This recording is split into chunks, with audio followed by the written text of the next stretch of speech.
Balitang probinsya naman po tayo, rider sa Bayambong, Nueva Vizcaya sugatan na bumangga ang motorsiklo sa bus. At sa Manawag, Pangasinan naman, ginang nagreklamong ginahasa siya ng kanyang mister. Ilang araw lang matapos manganak. Balitang hatid ni Oscar Oida. 2 araw lang matapos magsilang ng kanyang ikasyam na anak. Paulit-ulit umanong nakaranas sa pangahalay ang ginang na ito sa kamay mismo ng kanyang mister.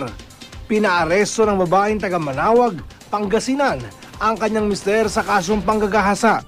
Ilang beses daw siyang pinilit ng mister na makipagtalik. Hindi raw makatanggi ang babae dahil sinasaktan siya ng mister. Aminado naman ng mister na pinilit niyang makipagtalik ang kanyang asawa.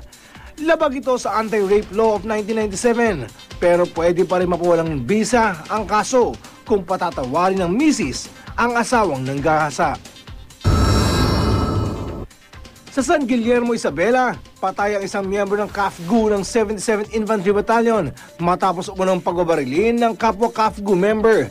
Sabi na nag-iimbestiga sa kaso, sinugod at 8 beses umunong binaril ni Wilfredo Mendejar si Reynaldo Castañeda na natutulog noon sa kanilang barracks. Napag-alamang nagkaroon ng alitan sa di pa malamang dahilan ng dalawa bago nangyari ang krimen. M16 Armalite rifle ang ginamit ng suspect na agad na aresto at naharap ngayon sa kasong murder. Sa Bayambong, Nueva Vizcaya, nauwi sa disgrasya ang pag-overtake ng isang pamasaherong bus sa isa pang sasakyan. Sumalpok ang bus sa kasalubong ng motorsiklo. Sugatan ng rider na sumadsad ng 7 metro sa kalsada.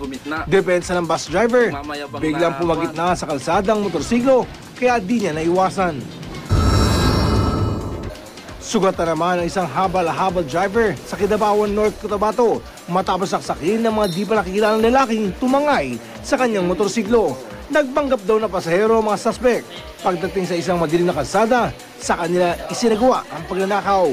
Tuluyang nawala ng malay ang biktima matapos saksakin at pukpukin ng baril sa ulo.